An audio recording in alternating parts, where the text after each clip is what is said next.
తాకట్లో ఉన్న మీ బంగారాన్ని విడిపించి ఆ రోజు ఆన్లైన్ రేటుకి కొంటాం. Sharma gold company. నమస్కారం, వెల్కమ్ టు సుమన్ టీవీ. నేను గీతాంజలి. ప్రస్తుతం మనతో పాటు ప్రముఖ జ్యోతిష్యులు, ఆధ్యాత్మికవేత్త మారెళ్ల రవిశాస్త్రి గురువు గారు ఉన్నారండి. గురువుగారి గురించి ఒక మాటలో చెప్పాలంటే, సాధారణంగా మనం ఎవరైనా ఒకళ్ళిద్దరు గురువుల్ని కలిస్తేనే అది అదృష్టంగా భావిస్తాం. అలాంటిది వారు దగ్గర 500-600 మంది గురువులను ప్రత్యక్షంగా కలిసి వారితో ఇంటర్వ్యూలు తీసుకుని మనకు వారి పట్ల ఇంకా భక్తి పెరిగే విధంగా, అలాగే ఆధ్యాత్మికంగా మనం మన జీవితంలో ఇంకా ఉన్నతికి ఎదిగే విధంగా వారి ఇంటర్వ్యూస్ దోహదపడ్డాయంటే అది ఖచ్చితంగా అతిశయోక్తి కాదు. ఇది మరొకసారి వారి సమయం అడిగాము. వారు ఎంతో మంచి మనసుతో అంగీకరించారు. ఇవాళ మెడిటేషన్ గురించి చాలా అమూల్యమైన విషయాలు తెలుసుకుందాం. గురుగారితో మాట్లాడదాం. గురుగారు నమస్కారం అండి. ధ్యానం చేయడం అనేది ఒక మనిషికి చాలా అవసరం. దానివల్ల ఎన్నో లాభాలు ఉన్నాయని, మనిషి చాలా ప్రశాంతతని పొందుతారని విన్నానండి. అసలు ఇంతకీ ఆ లాభాలు ఏంటనేది పెద్ద ప్రశ్న. మరి అవేంటో వివరిస్తారా? ఎటువంటి లాభాలు మనిషి పొందుతాడు? ధ్యానం చేయడం వల్ల ఏమవుతుంది అంటే, ధ్యానం 3 ప్రసాదిస్తుంది. ముఖ్యంగా మనం చెప్పి ధ్యానం అనేది సత్య జ్ఞాన ప్రకాశిని అంటారు.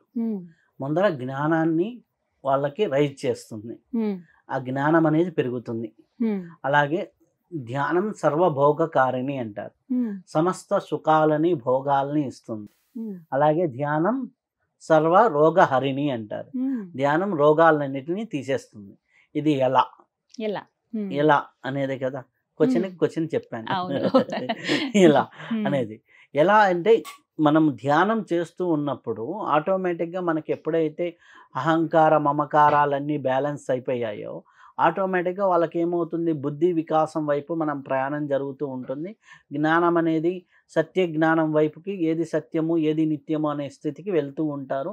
అలా జ్ఞాన పరిధి అనేది రోజు రోజుకి పెరుగుతుంది. ధ్యానంతో పాటు ఓన్లీ ధ్యానమే కాదు, ధ్యానంతో పాటు స్వాధ్యాయం సజ్జన సాంగత్యం చేస్తూ ఉంటే ఆటోమేటిక్గా ఈ ధ్యానంతో పాటు వాళ్ళకి నాలెడ్జ్ ఓరియంటెడ్గా అన్ని విషయాలు తెలుస్తూ ఉంటాయి. ఆ నాలెడ్జ్ అనేది బాగా పెరుగుతూ వెళ్తే ఆటోమేటిక్గా విచక్షణ అనేది పెరుగుతూ ఉంటుంది, వివేకం అనేది పెరుగుతూ ఉంటుంది. వాళ్ళు బుద్ధితో వ్యవహరిస్తూ ఉంటారు. వాళ్ళ జీవితంలోనూ ఆటోమేటిక్గా వీటిల్లోనూ జ్ఞానం పెరిగింది కాబట్టి హ్యాపీగా జీవించడానికి ప్రయత్నం చేస్తూ ఉంటారు. అలా ఆ జ్ఞానం అనేది పెరగటం వల్ల ఆటోమేటిక్ తెలియకుండా వాళ్ళకి భోగాలు అనేవి కూడా రావటం జరుగుతుంది. ఆ భోగాలు ఎట్లా వస్తాయి? ఎప్పుడైతే జ్ఞానం పెరిగిందో ఆ జ్ఞానంతో ఏం చేస్తారు, మంచిగా ఉండడానికి, మంచి ప్రవర్తనతో ఉండడానికి, అంటే స్థితప్రజ్ఞతగా ఉండడానికి, దేనికి రియాక్ట్ కాకుండా ఉండడానికి, దేంట్లో కూడా జడ్జిమెంట్ లేకుండా ఉండడానికి, దేంట్లో కూడా మనకేంటి ఆటోమేటిక్గా మనకి కంపారిజన్ చేసుకోకుండా ఉండటము, జడ్జిమెంట్ లేకుండా ఉండటము, రియాక్ట్ లేకుండా ఉండటము, ఇవన్నీ జ్ఞానం ద్వారా నేర్చుకుంటాడు. నేర్చుకున్నప్పుడు ఆటోమేటిక్గా వీటికి ఎప్పుడైతే రియాక్ట్ లేకుండా ఉన్నాడు అనుకోండి, ఆటోమేటిక్గా ఏమవుతుంది, ఫైనల్గా సుఖమే ఉంటుంది, ఆయన భోగమే ఉంటుంది. సుఖం అంటే భోగాలు అంటే సుఖంగా ఉండటం, ప్రశాంతంగా నిద్రపోవటం, ప్రశాంతంగా అనేది జరుగుతూ ఉంటుంది.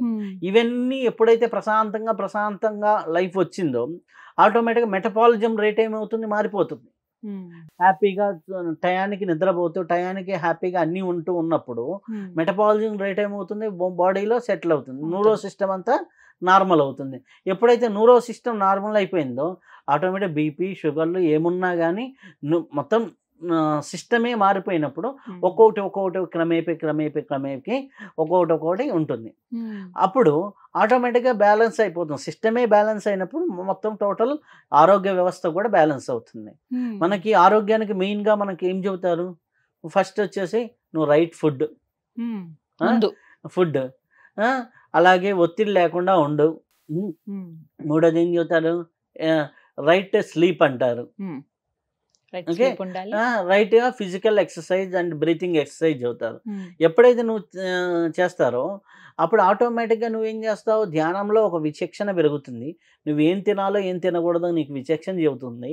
ఆటోమేటిక్గా నీకు ఎప్పుడైతే ఆలోచన రహిత స్థితి అనేది వచ్చిందో నువ్వు పండుకోగానే హ్యాపీగా నిద్రపోగలుగుతావు, డీప్ స్లీప్లోకి వెళ్ళగలుగుతావు, మంచి స్లీప్ అనేది వస్తుంది. ఆటోమేటిక్గా కొద్దిగా ప్రాణాయామాలు ఇవన్నీ కూడా జరుగుతూ ఉంటాయి.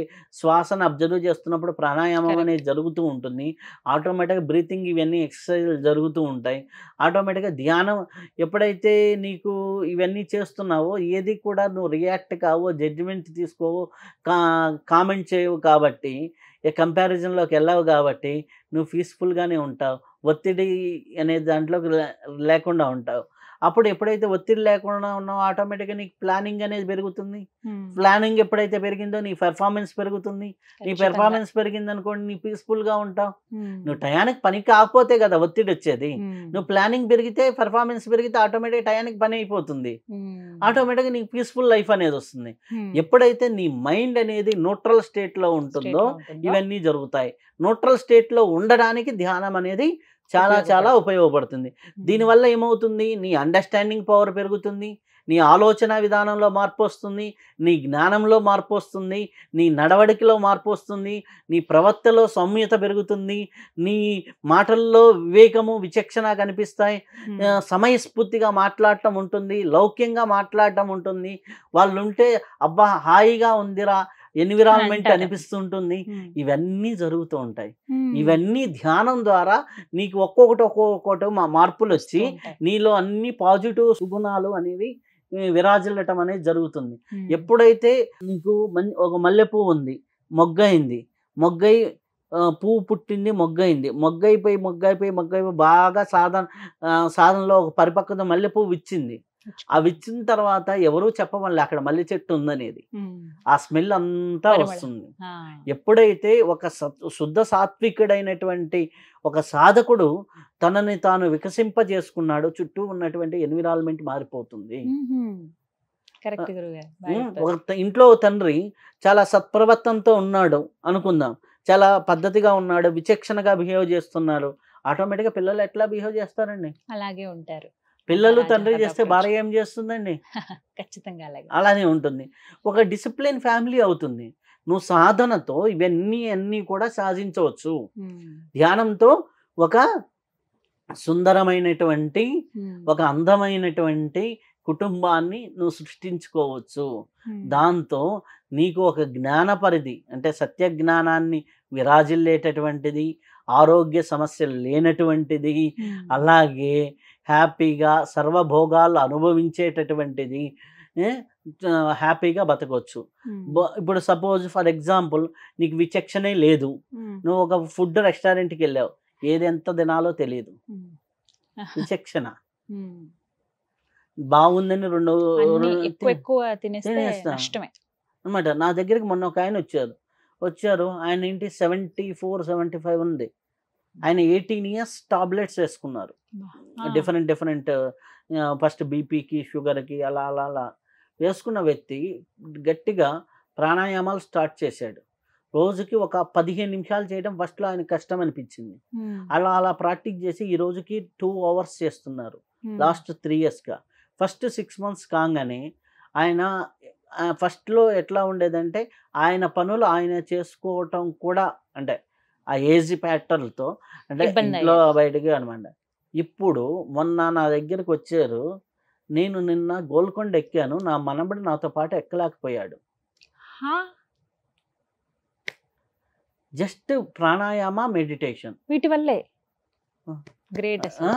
ప్రాణాయామ బాడీలో అప్పుడు చూస్తే ఆక్సిజన్ లెవెల్స్ 80 ఉంటే ఇప్పుడు 97 ఉంటుందంట ఆ ఏజ్కి.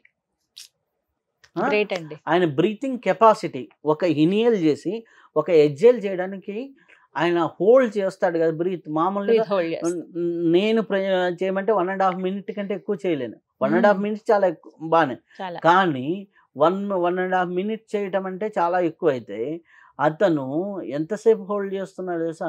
4.5 minutes. అమ్మ బాబోయ్. అంటే అతని లంగ్స్ కెపాసిటీ ఎంత పెరిగిపోయింది కదండి. అంటే ధ్యానం వల్ల ఇన్ని లాభాలు ఉన్నాయి. దానికి సరిపడా ఫిజికల్ యాక్టివిటీ కూడా ఇంతకు ముందర, ఎందుకంటే గురువులు ఫిజికల్ యాక్టివిటీ గురించి మాట్లాడకపోవడానికి, ఇప్పుడు ఒక ఆటో ఎక్కాలనుకోండి తెలియకుండా పూర్వకాలంలో రోడ్డు మీదకి వస్తే కానీ ఆటో ఎక్కేవాళ్ళు కాదు. రోడ్డు మీద దాకా రావాలంటే ఒక తెలియకుండా 1 kilometer పోవటం, కిలోమీటర్ రావటం, ఇంట్లో తెలియకుండా 2-3 kilometers వాకింగ్ అనేది తిరిగేసేవాళ్ళం. ఇప్పుడు ఏంది, ఓలా బుక్ చేస్తున్నాం, గేట్ లోకి ఇంటి ముందుకు వచ్చి ఆగుతున్నాయి, ఇంకా ఇక్కడ అడుగు తీసి అందులో పెట్టడమే అంతే. అప్పుడు ఏమవుతుంది, అంటే శారీరక శ్రమ అసలు ఉండట్లేదు. ఆటోమేటిక్గా శారీరక శ్రమ తగ్గితే ఆటోమేటిక్గా ఇబ్బంది తగ్గుతుంది. ఇప్పుడు వాకింగ్ చేసేవాడికి షుగర్ ఉండదు అని డాక్టర్లు చెబుతున్నారు. బీపీ ఉండదని చెబుతున్నారు. నువ్వు ఫిజికల్ ఎక్సర్సైజ్ చేసి బాడీ మెటబాలిజం బ్యాలెన్స్ చేస్తే ఆటోమేటిక్గా ఆరోగ్య ఇవన్నీ- సమస్యలు పోతాయి. కానీ గురువుగారు ఇవన్నీ లాభాలు ఇంత బాగుందని చెప్తున్నారు అంటే చిన్నవాళ్ళకి పెద్దవాళ్ళకి ఎలా ఉంటే ఇంకా చిన్నవాళ్ళకి ఎలా ఎన్ని లాభాలు ఉంటాయో నేను అర్థం చేసుకోగలను. కానీ ధ్యానం వల్ల కూడా మేము ఇబ్బందులు పడ్డామని కొంతమంది అంటారండి. నిజంగా అలాంటి పరిస్థితి ఉంటుందా ధ్యానం ఎక్కువ అంటే చేస్తే? ధ్యానం వల్ల 90% మందికి ఎవరికి ఇబ్బందులు రావు. ఎవరికి అంటే ధ్యానం వల్ల వచ్చే ఇబ్బందులు 95% మందికి ఎవరికి రావు. ఇది లైన్ నోట్ చేసుకోవాల్సింది. ఒకటి ఎవరైతే ఓవర్గా ఇందాక చెప్పాను కదా, ఓవర్గా ధ్యానం చేస్తారో, ఓన్లీ ధ్యానమే చేసి స్వాధ్యాయం సజ్జన సాంగత్యం మానేస్తారో వాళ్ళు అన్నారు కదా ఒక స్థితిలో ఉండిపోతారు. ఆ స్థితి హాయిగా ఉందంటారు. కొంతమంది నీకు ఫర్ ఎగ్జాంపుల్ చెప్పాలంటే లాస్ట్ టైం ఒక వేరే ఇంటర్వ్యూలో కూడా చెప్పాను ఒక ఎగ్జాంపుల్. ఒక అమ్మాయి 21 ఇయర్స్ అమ్మాయి నా దగ్గరకు వచ్చింది. ఆ అమ్మాయి ఏంటి ధ్యానం బాగా చేస్తుంది. చేస్తూ ఎప్పుడైనా చనిపోయాల్సిన వాళ్ళమే కదా, ఎప్పుడైనా ఇంకేముంది వైరాగ్యం, పీక్స్ వైరాగ్యం అనమాట. వాళ్ళ ఇంట్లో పని మనిషి ఈ అమ్మాయి కంటే బాగా డ్రెస్సులు ఎత్తుంది. ఈ అమ్మాయి మన ఒళ్ళు కనపడకుండా ఉండడానికే కదా డ్రెస్. వాళ్ళ నాన్న మంచి బిజినెస్ మ్యాన్. ఈ అమ్మాయి BBA స్కూల్లో టాప్టర్, జిడ్డు ముఖం వేసుకొని, అంటే కామెంట్ కాదు, అంటే ఆ అమ్మాయి తగినట్టుగా ఆ అమ్మాయి ఉండకుండా అంటే దాన్ని అన్నమాట. ఈ భోగాలను కూడా అనుభవించాలి కదా, అనుభవించకుండా ఒక నిర్లిప్త స్థితి, ఒక నిరాశ స్థితి, ఆ స్థితిలో అన్నమాట ఓవర్ వైరాగ్యం అంటారు. అది వైరాగ్యం అనేది కొంతవరకు ఉండాలి. అలాగే కొంతమంది ఒక అబ్బాయి బాగా యోగా నేర్చుకున్నాడు, అంటే ఇది హఠ యోగాలో బాగా యోగా నేర్చుకున్నారు. యోగా నేర్చుకుంటే వాళ్ళ తల్లిదండ్రులు అంతా హ్యాపీగా ఫీల్ అయ్యారు. ఫీల్ అయ్యి అబ్బా సూపర్ మా కొడుకు ఏమి బాగా చదువుకుంటున్నాడు, ప్రిన్సిపిలానీలో చదివాడు, ఇవన్నీ రియల్ స్టోరీ. చదివాడు, బాగుంది, టాపరు, యోగా నేర్చుకుంటున్నాడు, పెద్ద గురువు దగ్గరికి వెళ్ళి బాగా నేర్చుకుంటున్నాడు, మంచిగా జాబ్ చేసుకుంటున్నాడు, సూపర్ అండి మా కొడుకు అన్నారు. వాళ్ళే ఒక 1.5 years తర్వాత వచ్చారు, మా అబ్బాయి పెళ్లి చేసుకొని అంటున్నాడు. అయ్యో. సో ఇవి ఈ స్టేట్లు ఉంటాయి చూడండి. అలాగే పెద్దవాళ్ళు ఉంటారు. మొన్న ఒక ఆవిడ వచ్చింది, వాళ్ళ ఆవిడేంటి చెప్తుంది, బాగా సాధన చేసేసాడు వాళ్ళ ఆయన. చేసేసి ఇంకెందుకు అంటే పిల్లలు అయిపోయారు, సంసారం ఎందుకు, అంటే భార్యాభర్తలు అంటే ఈమె ఎమోషన్స్ ఏందని పట్టించుకోకుండా ఆయన ఒక స్థితిలో ఉండిపోతున్నాడు. అయ్యయ్యో, ఫ్యామిలీని ఇంకా విడిచిపెట్టి ఫ్యామిలీని ఉన్న బాధ్యతలు చేస్తున్నాడు మంచిగా, ఇన్వాల్వ్ అవ్వకుండా ఆమె నా దగ్గరకు వచ్చి కంప్లైంట్ ఏంది, ఇంట్లోకి వస్తే మాట్లాడండి, ఇంట్లోకి వస్తే నేను ఏం చేశానో తెలియదండి, ఉదయం నుంచి పిల్లలు ఏం చదువుతున్నారో తెలియదండి, బాగా డబ్బులు సంపాదిస్తాడు, నువ్వే ఖర్చు పెట్టని ఇస్తాడు. అది కాదు కదండి, నాతో మాట్లాడాలి కదా, నన్ను అప్పుడప్పుడు బయటికి తీసుకెళ్ళాలి కదా, నాతో కొద్దిగా టైం స్పెండ్ చేయాలి కదా. ఇది ఏంటంటే ఎప్పుడైతే స్వాధ్యాయము సజ్జన సాంగత్యం లేకుండా ధ్యానం చేస్తారో